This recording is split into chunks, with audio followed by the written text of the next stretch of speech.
मैं गया था सुपरमार्केट थोड़ी बहुत चीजें खरीदने, लेकिन जब वापस आया तो पूरा भंडार खाली। और सिर्फ मैं ही नहीं, सुपरमार्केट, ग्रोसरी स्टोर, मॉल जाने वाले मैक्सिमम लोगों के साथ यही सेम चीज होती है। इसके कारण वो हर बार अपनी नीड से कई ज्यादा खर्चे कराते हैं। तो बिहेवियर इकोनॉमिक्स एंड मार्केटिंग की रिपोर्ट के अकॉर्डिंग ये सब इन स्टोर की ट्रिक्स होती है ताकि वो अपने कस्टमर की जेब से ज्यादा पैसे निकलवा सके। इसके लिए सुपरमार्केट में रखी हर एक छोटी चीज को भी बहुत सोच समझ के रखा जाता है ताकि स्टोर की सेल ज्यादा से ज्यादा हो सके। क्या आपने कभी सोचा है सुपरमार्केट के डोर्स हमेशा वन डायरेक्शनल ही क्यों होते हैं, यानी एंट्री और एग्जिट दोनों के पॉइंट्स अलग अलग? आप लोगों का मोस्ट कॉमन आंसर यही होगा ताकि कस्टमर्स का इजी फ्लो मेंटेन रहे, लेकिन एक्चुअली स्टोर्स का इसमें मेन पर्पस होता है कस्टमर्स को ज्यादा से ज्यादा देर तक स्टोर्स के अंदर रोके रखना। जहां स्टोर में एंटर करते ही सारे प्रोडक्ट्स ऐसे रखे जाते हैं जो आपका अटेंशन रखे और आप उन्हें सबसे पहले खरीद लो, और शायद जिनकी आपको जरूरत भी ना हो। और यही कारण है कि आपको डेली नीड्स के आइटम हमेशा एंट्रेंस से बहुत ज्यादा दूर देखने को मिलेंगे, जिसका रीजन काफी ज्यादा सिंपल है कि लोग जरूरत का सामान तो खरीदे ही, लेकिन साथ ही साथ शेल्फ में रखी हुई और भी एक्स्ट्रा चीजें भी खरीदे। लेकिन वही फ्रूट्स, वेजिटेबल्स जैसी चीजें आपको स्टार्टिंग के शेल्फ में ही देखने को मिल जाएगी ताकि आपको एक रियल मार्केट वाली फीलिंग आए। और अगर आपको लगता है कि इनकी ट्रिक्स यहीं खत्म हो जाती है तो बिल्कुल नहीं।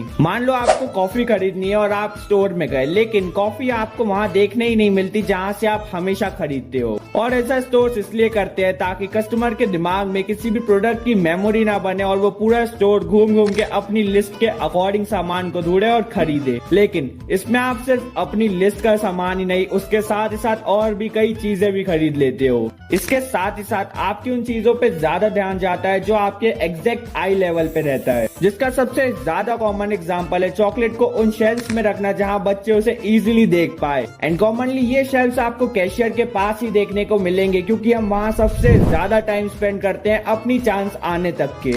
इसके अलावा सामान खरीदते टाइम हमेशा एक प्लीजेंट सा गाना चलता रहेगा ताकि आप अपनी शॉपिंग एंजॉय करो और ज्यादा से ज्यादा टाइम उनके स्टोर में ही स्पेंड करो और ज्यादा से ज्यादा प्रोडक्ट्स भी खरीदते जाओ। सिर्फ म्यूजिक ही नहीं, आपको हर सेक्शन में स्मूथ परफ्यूम की सुगंध देखने को मिल जाएगी जो प्रोडक्ट खरीदते समय कस्टमर्स को और भी ज्यादा कंफर्टेबल और रिफ्रेश कर देती है। और क्योंकि सुपरमार्केट का मेन गोल है आपको ज्यादा से ज्यादा टाइम उनके स्टोर्स में स्पेंड कराना, इसलिए आपको कभी भी वहाँ क्लॉक्स देखने को नहीं मिलेंगे। वहीं अगर आप अपनी वॉच में टाइम को देख के शॉपिंग करते रहोगे तो शायद आप कम से कम टाइम में ही शॉप से बाहर आ जाओगे, जिसका अल्टीमेट लॉस होगा स्टोर को क्योंकि उनके एक्स्ट्रा प्रोडक्ट्स की सेल ही नहीं होगी। एंड अब बात करते हैं इन बड़े बड़े मॉल, सुपरमार्केट, स्टोर्स की सबसे कॉमन मार्केटिंग स्ट्रेटेजी की, जो है स्पेशल ऑफर। लिटरली हो सकता है आपको वो चीज की कभी जरूरत ही ना हो, लेकिन वहाँ पे सेल लगी हुई है एंड आपको लोगों की भीड़ दिख रही है तो काफी ज्यादा चांसेस है कि आप भी उसे एक ना एक बार जरूर लेने का ट्राई करोगे। और इसके अलावा काफी सारी स्ट्रेटेजीज और ट्रिक्स रहती है जो स्टोर ओनर्स खुद से इन्वेंट कर लेते हैं। बाकी ये सब थी वो पॉपुलर स्ट्रेटेजीज जो आपको मॉल, सुपरमार्केट में काफी इजीली देखने को मिल जाएगी। तो अगली बार जब भी ऐसे स्टोर्स में जाओ तो इन सब चीजों का जरूर ख्याल रखना। एंड ऐसी और वीडियोस चैनल पे आती रहेगी तो सब्सक्राइब जरूर कर लेना।